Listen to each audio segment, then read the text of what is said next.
Bueno, Javier Martínez es graduado en fisioterapia desde el 2013, máster en investigación del 2015, máster en neurociencia en el 2019, docencia en grado de fisioterapia desde el 2017 y doctor en ciencias de la salud por la Universidad de Málaga y la Universidad de Amberes en Bélgica desde el 2019.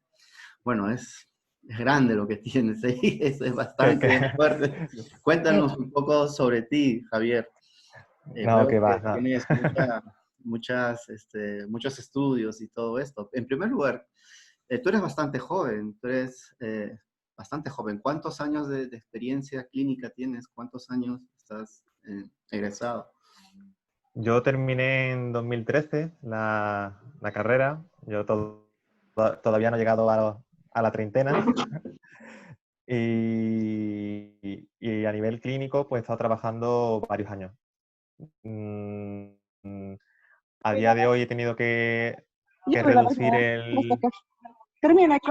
apartado clínico porque me he centrado mucho más en todo lo que es el componente docente e investigador, ¿no? Porque el número de horas no me permite a día de hoy poder desarrollar las tres facetas de forma completa.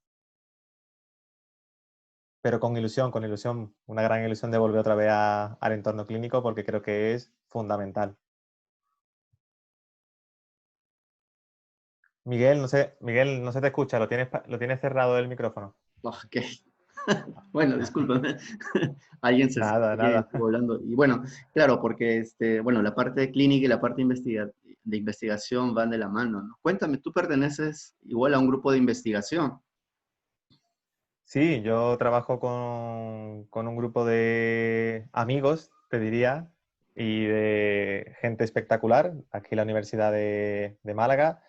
Muchos de vosotros, por ejemplo, conoceréis a Mar, que es muy activa y que estuvo hablando contigo hace ya varias semanas sobre todo el componente de incertidumbre, compañera y amiga mía. Y nosotros nos dedicamos principalmente a explorar qué factores pueden estar involucrados en el dolor crónico musculoesquelético. Ya no solo a nivel pronóstico, sino también como factores de riesgo, de desarrollo, ¿no? de la cronicidad, partiendo de pacientes con dolor agudo o dolor subagudo, e incluso ya yendo a la parte de intervención, ¿no? ¿Qué intervenciones nos pueden ayudar a modular esos factores? Y dentro de los factores biopsicosociales estamos muy interesados en explorar los factores psicológicos y principalmente las cogniciones y las emociones, porque son factores que nosotros desde la fisioterapia, sobre todo aquellos factores muy ligados a lo que es el dolor, podemos abordar. Genial. Hace poco publicaron un estudio. Cuéntame un poco acerca de eso. Lo pude ver Sí, ahí. sí, sí, sí, Cuéntame. ha sido, ha costado, pero la verdad que estamos muy ilusionados. Yo puedo hablar en primera persona. Dentro de nuestras publicaciones, para mí ha sido, te podría decir que está entre las tres más importantes, por lo que ha significado y por lo que significa el factor concreto que estamos abordando en ese estudio. El estudio de una revisión sistemática y abordamos lo que es el componente de la autoeficacia, ¿no? Al final la autoeficacia, ahora si quieres profundizamos en ella, pero el objetivo es ver qué intervenciones pueden ayudar a construir esa autoeficacia a pesar del dolor en pacientes con dolor crónico.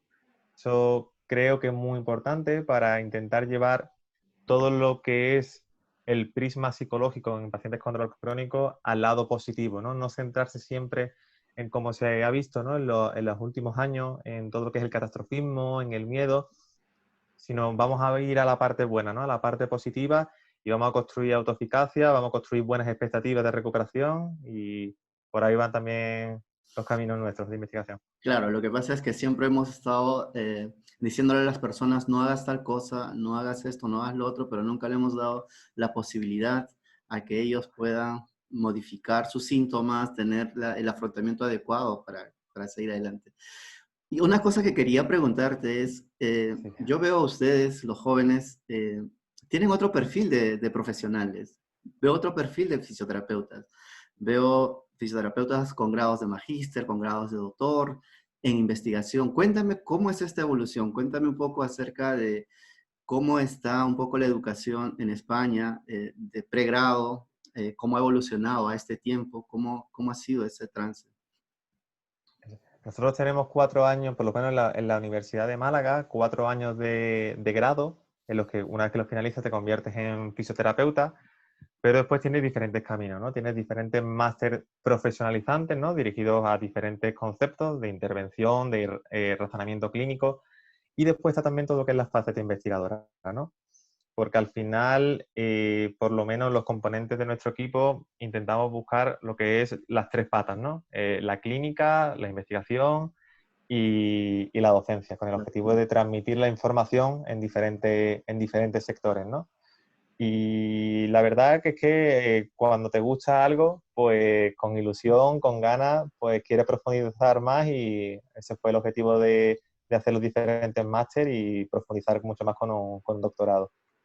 Qué bueno, eso es muy bueno porque tenemos un perfil diferente ahora de fisioterapeutas, ¿no? Normalmente no era muy común ver fisioterapeutas con grado de maestrías o doctorandos, ¿no? O postdoctorando. Entonces ahora tenemos una nueva, una nueva visión, una nueva forma de fisioterapeutas, de profesionales. Y eso es bueno, eso nos suma. Bueno, vamos a hablar acerca de lo que nos toca hoy día, es acerca del dolor y los factores cognitivos y emocionales. Cuéntame un poco acerca de eso. ¿Cómo es que las personas con dolor, cómo es que están relacionados con estos factores? Cuéntame. ¿Cómo es que lo ven Bueno, desde... claro, Sí, al final no tenemos que dejar de pensar que cuando viene cualquier persona a nuestra consulta de fisioterapia, nosotros estamos trabajando con un ser humano. Estamos tratando a un ser humano, no un músculo, no una patología, sino a una persona, ¿no? Y es verdad que siempre nos hemos centrado mucho en todo lo que es el aspecto biomecánico, pero cada vez que hablamos con un paciente, cada vez que le recomendamos un ejercicio, cada vez que planteamos un objetivo, estamos trabajando con sus condiciones y estamos trabajando con las creencias que tiene esa persona, con sus emociones.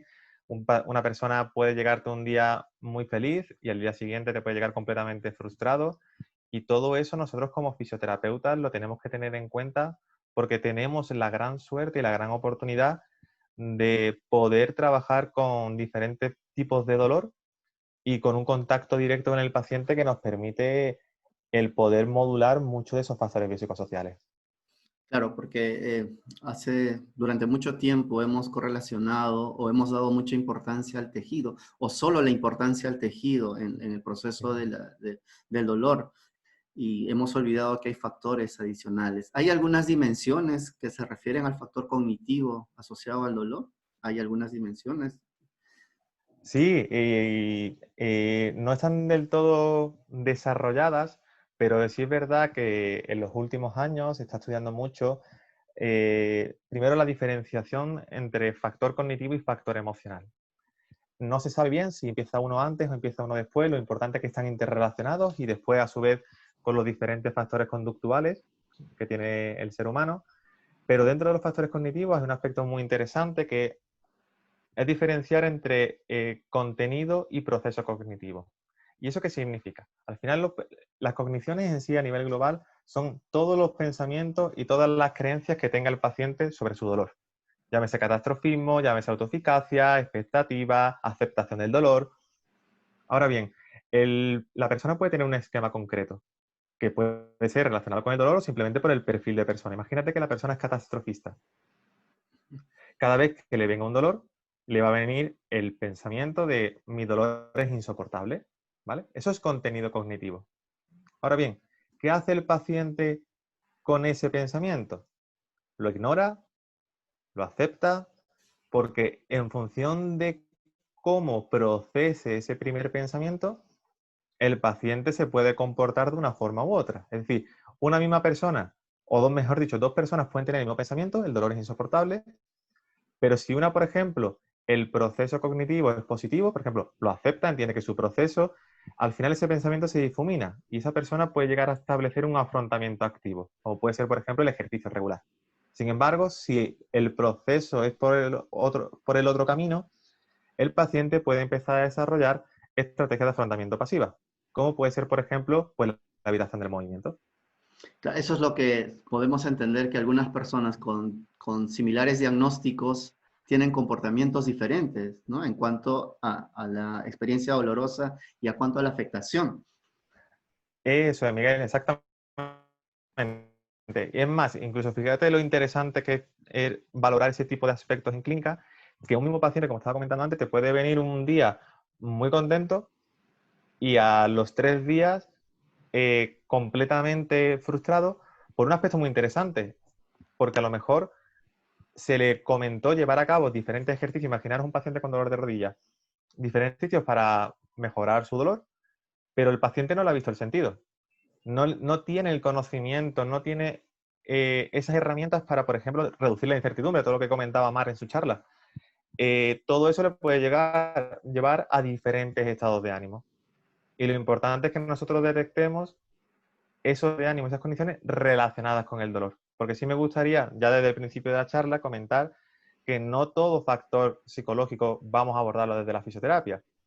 Muchos factores psicológicos nosotros los vamos a considerar como banderas para derivar a otros profesionales sanitarios. Imaginaros, por ejemplo, que os viene un paciente con latigazo cervical y que toda su problemática va relacionada a un estrés postraumático.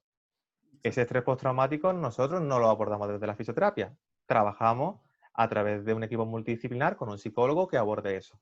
Pero todos aquellos factores cognitivos y emocionales que estén asociados a lo que es el dolor, sí los podemos abordar desde fisioterapia. Con educación, con exposición gradual, ya veremos después, profundizaremos en diferentes intervenciones.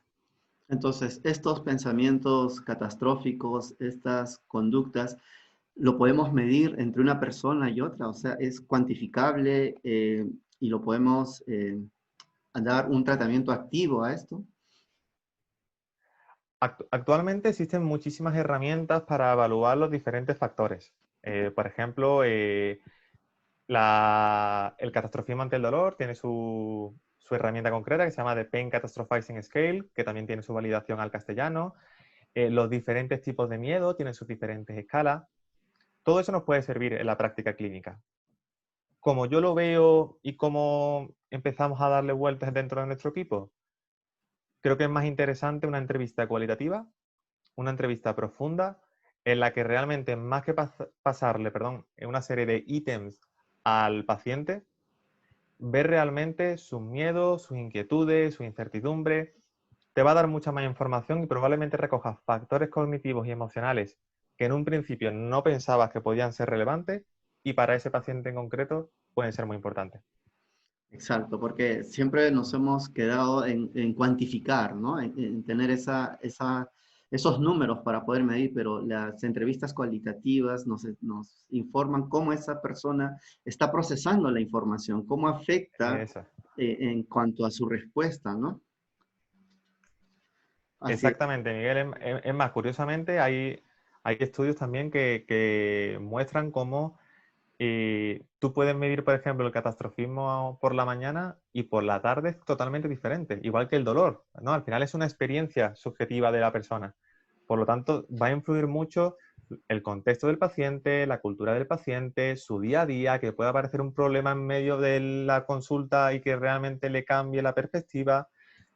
Todo eso va a influir. Por lo tanto, al final lo importante es valorar cuál es el objetivo del paciente, hacer una anamnesis muy profunda, detectar qué realmente le puede estar pasando al paciente, porque no todo dolor crónico va a ser siempre asociado a un factor cognitivo o a un factor emocional. Estos son otros factores. Va a haber muchas veces que tener muy en cuenta la patología y es muy importante eso. Muy importante formarse mucho en patología para saber realmente qué dolores complejos se pueden abordar desde una perspectiva en la que la patología a lo mejor no es la principal causa, pero en otros casos sí la tenemos que tener en cuenta como una bandera roja o, por el contrario, una situación en la que nosotros podemos abordar. Justo a lo que acabas de hablar, Javi, acerca del conocimiento de la anatomía y el conocimiento de la fisiopatología. ¿Crees que hemos dejado de pasar esa parte? Estamos haciendo todo arriba, todo al sistema nervioso central y nos estamos olvidando de ver el tejido como fuente. Sabemos que no tenemos pruebas que pueden identificar a 100% la estructura que está causando la nocicepción, pero podemos asumir por falta de estas pruebas que todo viene de arriba, que todo es un proceso cognitivo, un proceso de aprendizaje, básicamente el dolor. mi opinión con respecto a eso es no te quedes ni en un sector ni en el otro. Actualmente se habla mucho de la revolución del dolor y es verdad que el paradigma biopsicosocial ha cogido mucha fuerza en los últimos 15 o 20 años, ¿no? Pero no olvidemos que al final el ser humano tiene muchas partes. Por lo tanto, igual que antes olvidábamos la parte más biopsicosocial, ahora no olvidemos la parte más estructural, ¿no? Al final te tienes que quedar en ese camino intermedio, en ese camino gris y valorar cada ser humano de forma individual, educarlo de forma individual y ver realmente cuáles son sus objetivos, como comentaba antes, y cuál es el perfil de esa persona, ¿no? Genial. ¿Y qué factores psicológicos están presentes en la aparición o perpetuación del dolor? ¿Hay alguna forma de saber esto? Eso. Actualmente nosotros, uno de los grandes objetivos que tiene nuestro equipo es sintetizar toda la evidencia que haya con respecto a este tipo de factores en el dolor crónico musculoesquelético, ¿no? A través de revisiones sistemáticas. Y lo que hemos encontrado ha sido que hay muchos factores que parece que se repiten tanto en el desarrollo como en el mantenimiento, es decir, que actúan tanto como factores de riesgo como factores pronósticos. Al final, a día de hoy, la evidencia que existe es los factores a los que se le ha prestado más atención, ¿no? Vamos a hablar, por ejemplo, saliendo un poco de los conceptos más depresión, ansiedad, como que comentar, nosotros no los vamos a abordar desde la fisioterapia. Desde la fisioterapia, pues, catastrofismo, miedo, muy interesante no entender el miedo como un concepto global, sino miedo al dolor, miedo al movimiento, kinesiofobia, que al final es ese miedo irracional a ese miedo al movimiento. Todo ese tipo de factores parece que están involucrados tanto en el comienzo como en la perpetuación. ¿Qué ocurre? Que hay mucha evidencia sobre esos temas, pero mucha está basada en estudios transversales. ¿Qué ocurre con eso? Tenemos un gran problema. Y es que esos estudios hacen una foto en el momento. Por lo tanto, no sabemos a largo plazo ni a medio plazo cómo están actuando esos factores en el pronóstico de nuestro paciente, ¿no? Por lo tanto, ahí sí es muy interesante llevar a cabo nuevos estudios más potentes, con unos seguimientos mucho más elevados para ver realmente cuáles de esos factores pueden actuar como factores de riesgo concretamente o como factores pronósticos. A día Claro, de hoy, a sí, día de hoy sí. no te podría decir un factor concreto, decir, este hay que mirarlo en el agudo o este hay que mirarlo en crónico, porque al final es que cada persona es un mundo. Es un mundo, claro, y aparte va a depender de factores contextuales, del tiempo, ¿no? El tiempo es un factor importante que a veces no valoramos dentro de la práctica clínica. A veces, como decías hace un momento, puede tener una característica por la mañana, puede tener otra característica por la tarde y así en los demás días. Entonces, el tiempo es un aliado. Y el miedo relacionado al dolor, ¿se puede aprender?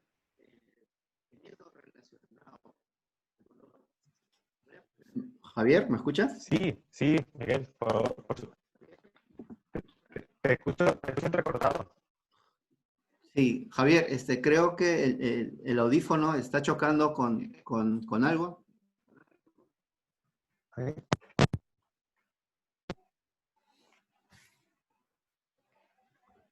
No, no te escucho, no te escucho.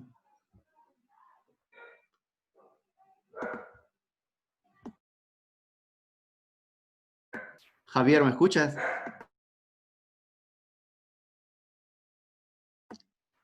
Hola, Javier. Javier, no te escucho.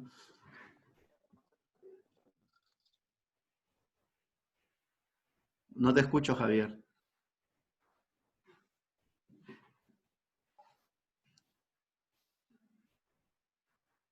Hola. Hola, Javier.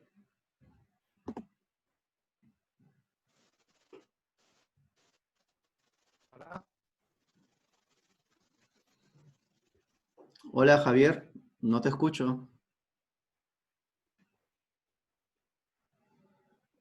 Hola. Segundo, ¿Alguien nos puede hola. decir si me escucha? ¿Alguien de los asistentes me puede decir si me escucha? ¿Se me escucha a mí, por favor? ¿Alguien me puede decir?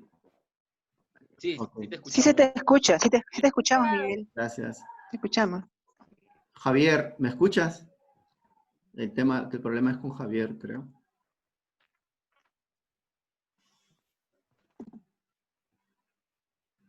Hola Javier, ¿me escuchas? Hola Miguel, hola, Sí, ahora sí te escucho. ¿se me escucha? Sí, perfecto.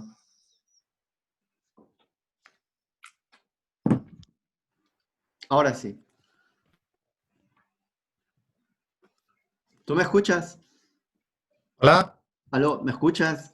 Yo te escucho muy bien. Ya, había dado guerra al portátil, lo siento. No, está bien, muchas gracias. Al contrario. Nada, Este, nada, sí. Cuéntame, estábamos perfecto. comentando, que es que me he quedado un Estábamos poco perdido. comentando acerca de cómo, si es posible aprender el dolor, cómo se puede aprender el dolor relacionado, perdón, el miedo relacionado al dolor.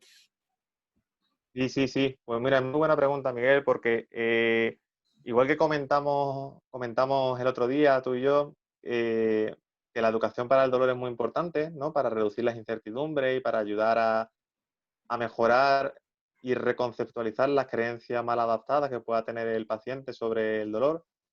Es muy importante también tener en cuenta que en función del tipo de persona a la que se esté abordando, diferentes instrucciones verbales, la observación a otras personas e incluso simplemente una experiencia directa, como puede ser, por ejemplo, imagínate un paciente con dolor crónico lumbar, pues que asocie que su dolor se debe a agacharse, va a favorecer, por ejemplo, que pueda desarrollar miedo a ese determinado movimiento, ¿no? Por, por miedo a lesionarse de nuevo o por miedo a tener dolor. Entonces, todo ese tipo de factores nosotros los tenemos que tener en cuenta cuando lo abordemos en consulta, porque no simplemente nos podemos quedar con miedo al dolor, sino qué podemos hacer después para que el paciente no incremente ese miedo al dolor. Por ejemplo, imagínate, pacientes que te vengan con un miedo muy elevado. ¿Qué sería interesante? Pues no empezar directamente con exposición gradual. Empezar con exposiciones del tipo imaginería motora, técnicas de espejo, técnicas imaginadas, realidad virtual. A partir de ahí podríamos empezar, por ejemplo, con una exposición gradual y después a lo mejor una exposición in vivo a esa fobia, ¿no? O a esa situación que le puede producir miedo al paciente. Genial, sí, porque a veces suele que hacemos un ejercicio a una persona, una simple extensión de rodilla y la persona no regresa hasta después de 2 semanas y nos dice, el ejercicio que me mandaste a hacer me incrementó el dolor y ya no quiero volver a hacer más ejercicios. Entonces es porque no identificamos este factor subyacente a la experiencia. Eso es, exactamente. Entonces, eso es muy interesante. Hay un instrumento muy potente que es el instrumento FODA, HA, el cual nos va a servir para el paciente para determinar qué movimientos y qué actividades el paciente reporta por tener más miedo. Eso a nosotros nos va a dar mucha información para saber realmente después por dónde tiene que ir nuestra educación y por dónde tiene que ir, por ejemplo, la exposición que vamos a llevar a cabo. Lo que comentábamos, ¿no? Es decir, que la educación al dolor no debe ser generalista. La educación al dolor debe ser individual porque imagínate que, por ejemplo, te venga un paciente con dolor de rodilla, al paciente a lo mejor le da igual toda la educación del dolor relacionada con el dolor de espalda.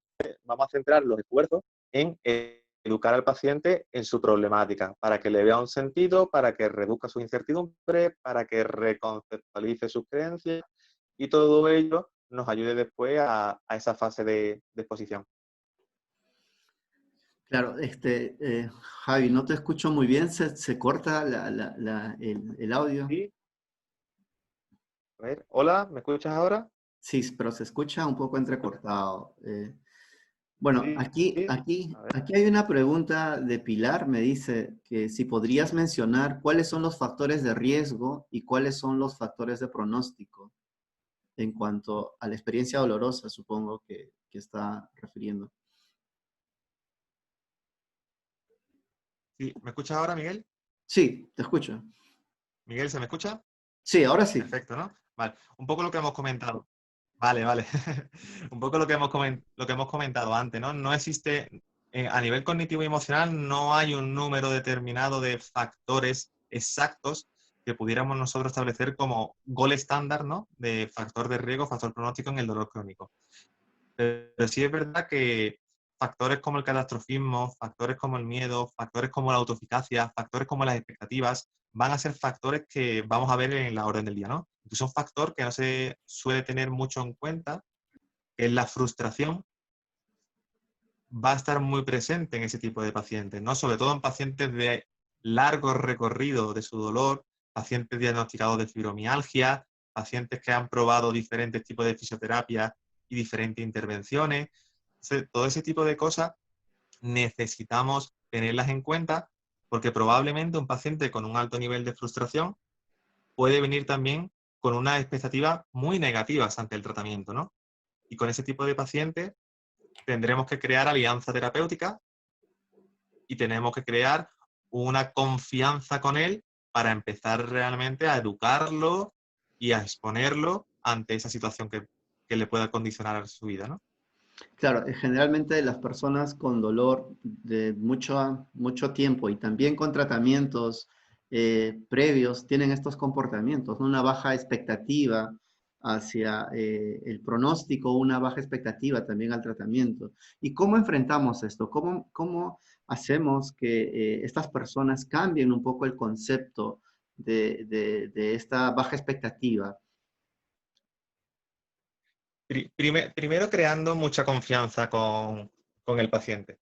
Pienso que el objetivo es crear esa alianza terapéutica en la que el paciente vea que estás involucrado en su proceso, en el que el paciente entienda que debe ser parte activa del proceso, no simplemente tumbarse en la camilla, sino si realmente quiere salir de ese proceso, necesita participar, necesita ser claro con su objetivo, qué quiere conseguir, hasta dónde podemos llegar en cada momento.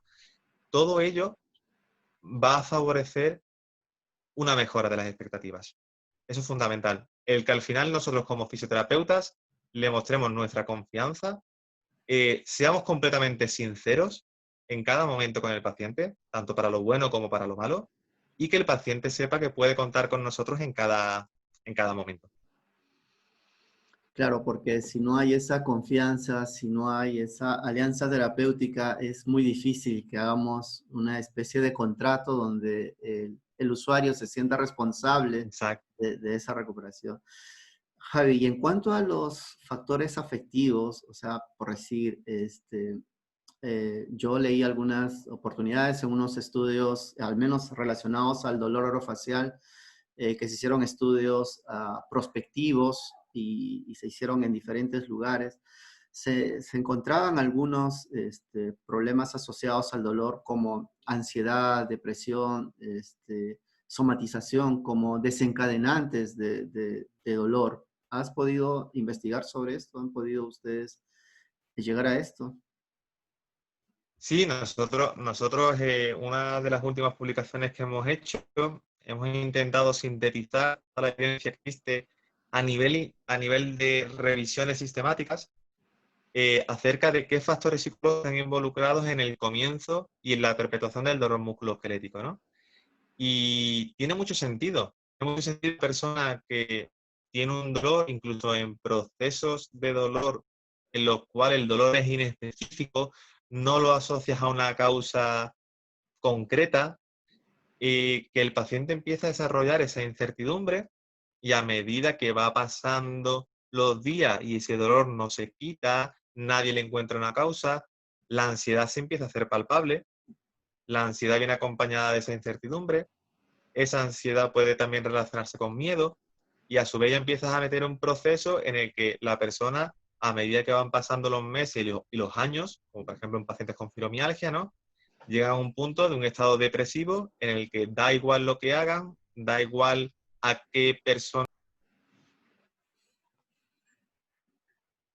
Vale, lo siento, aquí estoy. Sí, se le va la señal. Bueno, pero está bien, sí te escucho. Estoy. Vale. Se me ha Me escuchado decías, la última parte, ¿no? De la respuesta. claro, me decías Sí, que que al... las personas con altos índices ansiosos van a generar incertidumbre y esto lleva a problemas de depresión, en la cual ya el problema se hace un poco más complejo, donde la expectativa va teniendo una menor o menor expectativa para el tratamiento y en cuanto al movimiento también, ¿no? Influye en que las personas van a permitir quedarse mucho tiempo más sentados, sin deseo de hacer actividades. Eso es. Al final llega, claro, me puedo imaginar la situación en la que tienes un dolor, no sabes por qué tienes ese dolor, has intentado todo, no sale nada, llega un punto en el que la frustración se hace tan grande que imagínate encima si eres una persona en la que nunca te ha gustado hacer deporte, ¿no? Yo acudo a mi fisioterapeuta y ¿por qué voy a moverme? Si no me va a servir para nada, ¿no? Esa es la creencia de esa persona, ¿no? Por sus experiencias previas.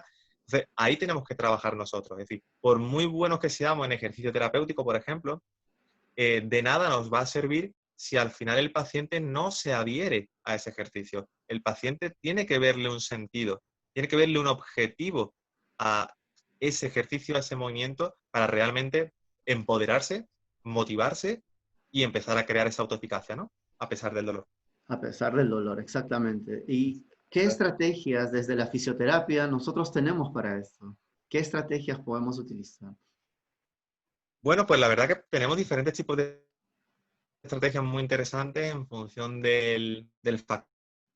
Como comentaba, voy a hablar si te parece bien como de los tres más conocidos, ¿no? Miedo, catastrofismo y autoeficacia. Sí, En perfecto. el caso, por ejemplo, en el caso, por ejemplo, del miedo, ¿no? Interesante al principio de detectar qué tipo de miedo tiene nuestro paciente. Es decir, ¿tiene miedo a un movimiento concreto? ¿Tiene miedo al dolor general? ¿Tiene ansiedad relacionada con el dolor? Nosotros tenemos diferentes herramientas que nos pueden ayudar a evaluar qué tipo de miedo tiene nuestro paciente. Una vez sabido qué tipo de miedo tiene el paciente, vamos a educarlo. Por eso es muy interesante la educación individualizada, porque en función, por ejemplo, del miedo que hemos detectado, vamos a educarlo de una forma u otra. ¿Con qué objetivo? Reducir su incertidumbre, reconceptualizar sus creencias y bajar sus preocupaciones sobre su dolor, ¿no? Posteriormente, vamos a hacer esa exposición. ¿Qué hacemos primero?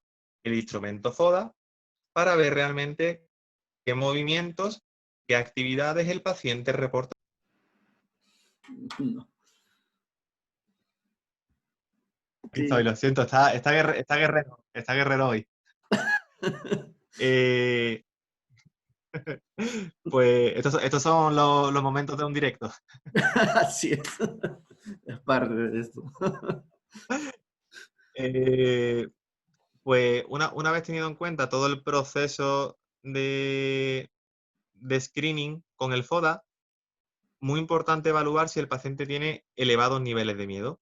Porque si tiene elevados niveles de miedo, no podemos empezar con un tipo de exposición concreta. Es decir, empezaríamos, por ejemplo, primero, como he comentado antes, imaginería motora, realidad virtual, técnicas de espejo.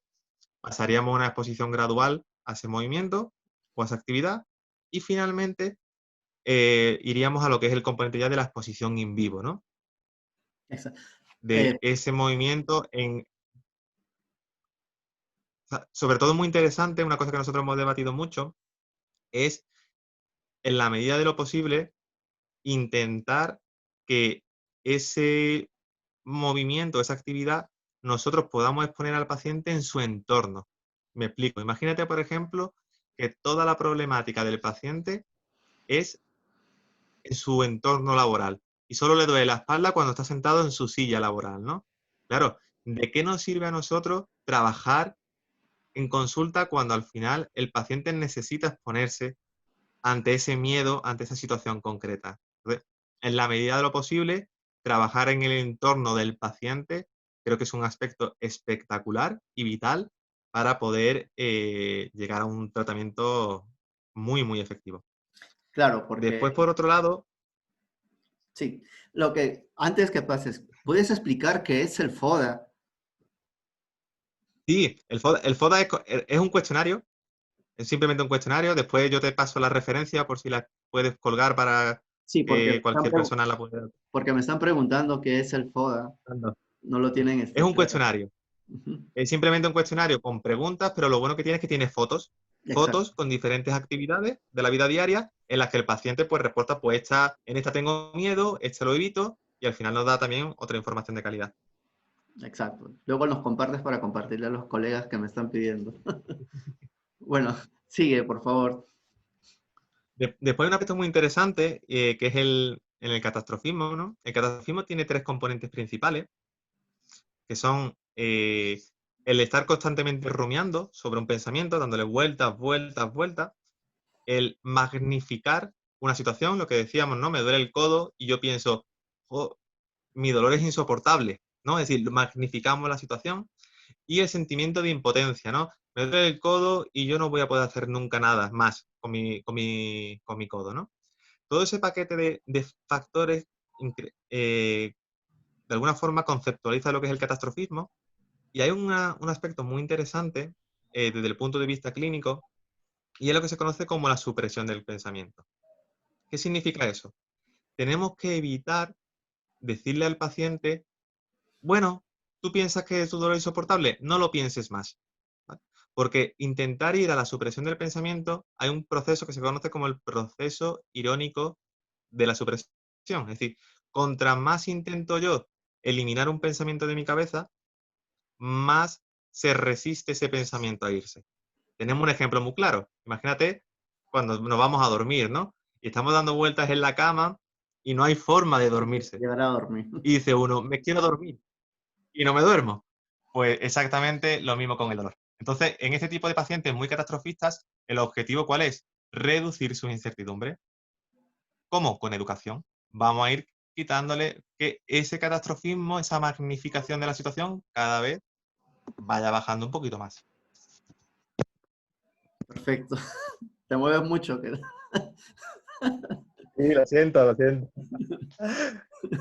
Y después, por otro lado, tenemos la autoeficacia. En el caso de la autoeficacia es muy interesante. ¿Por qué? Porque al final, bajo mi opinión, el objetivo final con el paciente, ¿qué es? Empoderarlo.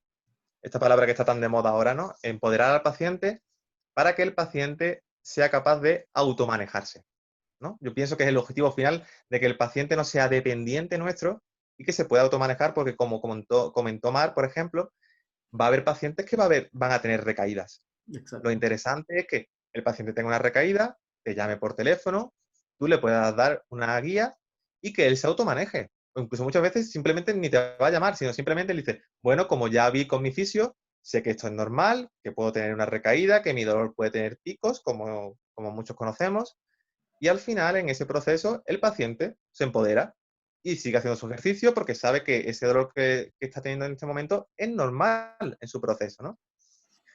Creo Que que es, eso es muy interesante. ¿Y que es parte de que le acompaña, ¿no? Es una forma de enseñarles que el dolor es cíclico y que va a tener días buenos y días malos y que aprenda Eso es, a gestionar esos días malos. eso es, completamente de acuerdo, Miguel. Entonces, claro, pero ¿cómo construimos esa Eso, autoeficacia? eso Un cómo poco, un construimos. poco, Eso un poco es. parecido, un poco parecido a lo que hemos comentado con el miedo, ¿no? Pienso, y es un tema muy de debate en el mundo clínico y en el mundo investigador, que como muchos de estos conceptos psicológicos están todavía un poco en pañales en el aspecto del dolor, ¿no? Hablamos de autoeficacia como un término global, igual que como el miedo, pero no es así. Es decir, lo importante, ¿qué queremos construir nosotros con nuestro paciente? Autoeficacia. ¿Pero autoeficacia para qué? Autoeficacia para el dolor, autoeficacia para que realice ejercicio, autoeficacia para que se automaneje. Vamos a ponernos, por ejemplo, con autoeficacia al ejercicio, ¿no? A que realice un ejercicio o al dolor, ¿no? Pues, primer objetivo, construir maestría, construir confianza en el paciente. ¿Cómo? Pues a través de ejercicio gradual, a través de mejorar la tolerancia a la actividad. Todo eso nos va a permitir que el paciente cada vez confíe más en sí mismo e incremente su actividad física. Es uno de los pasos. Siguiente paso. Nosotros como oficio, ¿qué hacemos? Por ejemplo, mejorar la experiencia indirecta del paciente. ¿Cómo? siendo un modelo. Es decir, si yo quiero que el paciente haga ejercicio, yo me pongo con él a hacer el ejercicio. Que él vea que estoy implicado, que soy activo con él, todo eso también va a favorecer ese incremento de la autoeficacia. Otro aspecto muy interesante, pero que no vale para todos los pacientes, trabajo grupal. ¿Por qué? Por dos tipos de cosas. Primero, porque se puede ver en un entorno más seguro. Fíjate, por ejemplo, en pacientes con fibromialgia, cómo todo lo que es trabajo en piscina, todo lo que es trabajo en grupo, les favorece mucho todo ese trabajo aeróbico. ¿Por qué? Porque se sienten identificados. Pacientes, por ejemplo, que son muy estigmatizados, se sienten identificados en un proceso. Pero además, el ver, imagínate que yo soy un paciente con fibromialgia y tengo miedo. El ver pacientes como yo con fibromialgia con su mismo proceso, pero que realizan la actividad, el observar a otros haciéndolo positivamente, observar al fisio, todo eso también puede crear un clima positivo que incremente esa autoeficacia, ¿no?, en ese paciente. Y después un aspecto muy importante también, el crear en el paciente beneficios en el tratamiento. ¿Qué significa eso? Pues tener un feedback constante en el progreso que va teniendo, es decir, que el paciente no simplemente se le diga, ha empezado el tratamiento y ya ha finalizado, no. Cualquier mínima cosa hay que motivarlo, como cuando nosotros nos motivamos cuando estudiamos un examen, ¿no? Sí, ante cualquier tema que estudiamos o aprendemos. Pues lo mismo, ¿no? Ese beneficio del tratamiento, decirle, fíjate, has empezado a hacer ejercicio y mira cómo el ejercicio te está viniendo bien. Perfecto, empoderamos en ese ejercicio, ¿no? Todo ese tipo de factores van a favorecer la construcción de esa autoeficacia, que al final no es más que un componente más de la autoestima del paciente. Claro, hay que disfrutar el camino, ¿no? Hay que mostrarle el paisaje total, hay que alentarle a seguir subiendo, pero también hay que mostrarle todos los beneficios que está haciendo, porque eso permite que ellos se sientan satisfechos con lo que están haciendo y dejar de ser un poco los fisioterapeutas que controlan todo el espacio, que quieren ser los superhéroes y dejarles a las personas que sean los responsables de su recuperación. Completamente de acuerdo, Miguel. Al final, como comentaba antes, el objetivo final, como yo lo veo, es empoderar al paciente, que el paciente se automaneje. Por lo tanto, si empezamos desde el minuto uno a empezar a empoderarlo, ya que él se automaneje solo, al final lo conseguimos. O por lo menos se Exactamente. puede intentar. Eso, ¿no? Se puede intentar. Bueno, nos has hablado de que la educación es importante como entrada para quitar estos pensamientos, estas cogniciones. Luego está la exposición gradual o la imaginería motora, empezando por ahí, mostrarles eh, quizás por ahí videos o algo que pueda estimularles y luego a la exposición gradual y al final el movimiento, que es más o menos lo que deberíamos intentar hacer en una persona con dolor crónico, ¿no? Y ahora, Eso es. y otro concepto, bueno, antes, ¿algo más que decir sobre esto? ¿Algo más que quieras cerrar el círculo para pasar a preguntarte otra No, cosa? yo creo, no, hombre, yo creo que al final va a haber muchos más conceptos. Por eso os decía lo interesante de la entrevista cualitativa, porque va a haber pacientes que su problema principal es que no duermen, otros que su principal problema es el dolor, otros que su principal problema es no puedo hacer algo concreto de mi actividad de vida diaria. Y entonces, en función de ese objetivo del paciente, vas a detectar que va a tener unas expectativas, que va a tener unas creencias irracionales. Todo al final, el objetivo es establecer educación y esa exposición, porque al final esa educación se queda corta. Es decir, es como cuando nos preparamos para una materia concreta, ¿no? Por ejemplo, la carrera de fisioterapia. A mí me pueden dar todo el conocimiento, pero si yo no le veo el sentido a ese conocimiento, si yo no lo aplico en mi entorno, en mi realidad, al final ese conocimiento se difumina. Por eso parece ser los estudios que hay que la mayoría apoyan de que la educación en dolor tiene muchos efectos a corto plazo, pero a lo mejor porque no los tiene a largo plazo. Porque a lo mejor necesitamos que el paciente le vea un sentido a esa educación, que pueda tener una aplicación en su día a día para que al final eso tenga adherencia, ¿no? Que al final el objetivo, que tenga adherencia en su día a día. A eso podríamos llamar como contextualización de la educación, podríamos, ¿es el término que se utiliza? Puede ser un concepto muy interesante. Al final, como ya hemos comentado antes, esos factores contextuales y esos factores culturales van a tener una importancia brutal e importantísima en la persona, ¿no? Y esto, por decir, justo acabas de hablar acerca de la cultura y ayer lo conversábamos. ¿Cómo afecta la Sí. cultura en la experiencia dolorosa? ¿Cómo es que personas del mismo lugar, del mismo país, tienen diferentes experiencias dolorosas? Pues fíjate la importancia que tiene la cultura porque al final un mismo factor, como puede ser, por ejemplo, el factor miedo, para dos personas, incluso de la misma cultura, puede ser completamente diferente porque su percepción ante la situación es diferente. Y me explico, ¿qué significa eso? Imaginaros, por ejemplo, un boxeador y una persona de a pie. Claro, cuando al boxeador le pegan un puñetazo, él no percibe miedo. Y a lo mejor la intensidad del dolor no es tan elevada porque está en un deporte, está en ese momento con la adrenalina por las nubes, porque tiene que estar compitiendo. Sin embargo, en mi caso, a mí me pegan ahora mismo un puñetazo, me asalta el miedo porque no sé por qué se ha producido eso, aumenta mucho la intensidad, se amplifica el dolor. Claro, eso además, imagínate llevarlo a diferentes culturas, ¿no? Porque cada cultura, cada continente tiene también sus experiencias, tienen sus raíces y todo eso hace de que el mismo factor no se perciba igual en la misma zona, ¿no? Y eso es muy interesante porque en el mundo global en el que vivimos hoy día, aquí por ejemplo en España, ¿no? O allí en Perú, os pueden llegar pacientes de otras culturas y a lo mejor el abordaje no es el mismo. Por eso vuelvo a lo mismo, a esa entrevista cualitativa, porque a lo mejor ese dato cuantificable no me va a dar esa información de calidad, pero sí esa entrevista cualitativa en la que yo vea realmente esas creencias que pueda tener el paciente. Exacto. Y bueno, y en la entrevista también un poco ir a modificar un poco la conducta de la persona, ¿no? O sea, tener una entrevista cualitativa, pero al mismo tiempo que sirva para hacer una motivación al cambio en la conducta, al cambio no solo quedarnos con el dato. Eso es, exactamente. Es más, ya hay algunos tipos de intervenciones. Una, por ejemplo, que lleva a cabo el grupo de Peter O'Sullivan, que se llama Cognitive Functional Therapy, en el que hay una cosa que a mí me gusta mucho, que es la entrevista se enfoca a cuéntame tu historia. ¿Por qué es importante eso? Porque ya directamente le estás diciendo al paciente, yo no soy el protagonista eres tú. Por lo tanto, yo quiero escucharte.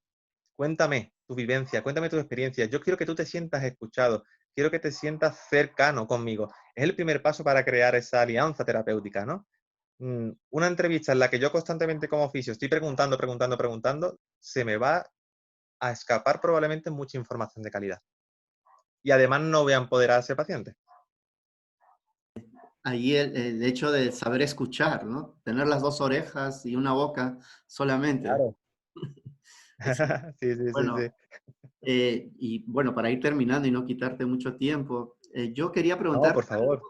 que escapa un poco a esto. ¿Tú cuáles crees que son las creencias y actitudes de nosotros, los fisioterapeutas, en cuanto al dolor crónico? ¿Qué crees? A ver, desde una perspectiva, hazlo un poco histórica, un poco, no sé, ¿qué crees que estamos haciendo ahorita en la clínica, los fisioterapeutas con respecto al dolor? Pues fíjate, Miguel, y es muy curioso porque nosotros también tenemos mucho interés en evaluar y en explorar ya no solo las creencias, ¿no? Y los pensamientos de los pacientes, Claro, sino las nuestras como profesionales e incluso las de los estudiantes que todavía no son profesionales, ¿no? ¿Por qué?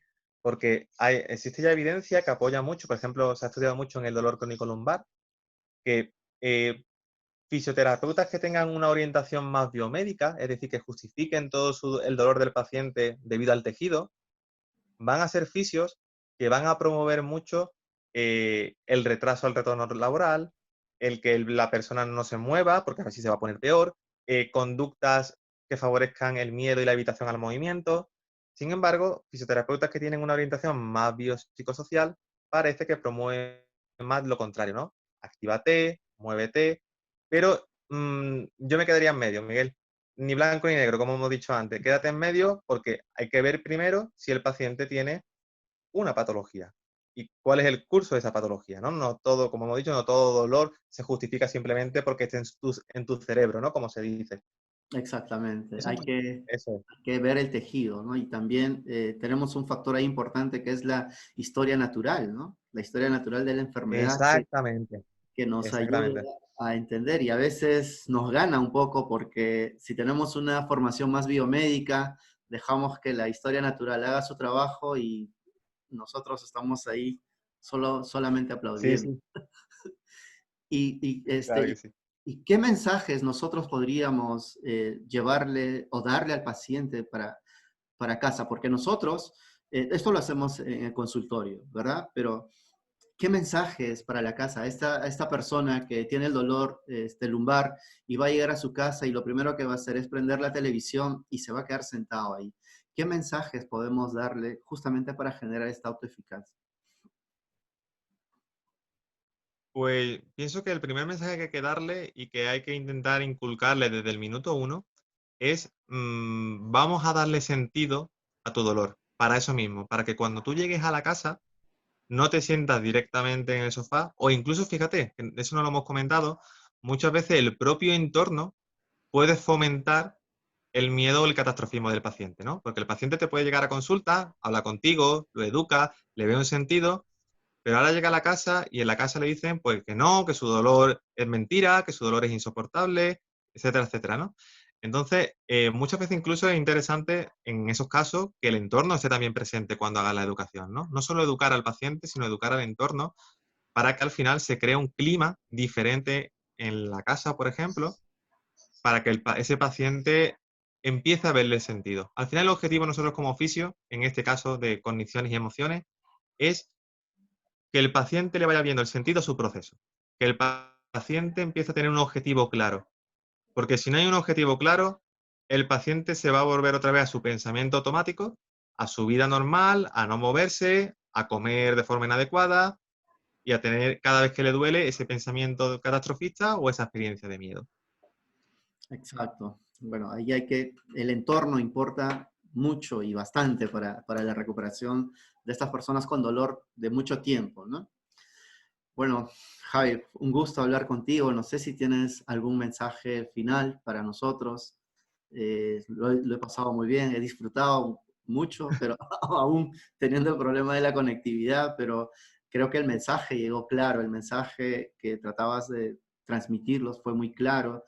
Ver un poco más allá de factores netamente biológicos en el dolor, pero al mismo tiempo tratar de generar en las personas el cambio en la conducta, en el comportamiento, para que ellos sean los responsables de la recuperación. E identificando también que hay factores cognitivos que van a influir y también factores afectivos, ¿no? Yo lo primero de todo, disculparme por la conexión, que había momentos críticos, pero bueno, como te he dicho, esos son momentos del directo.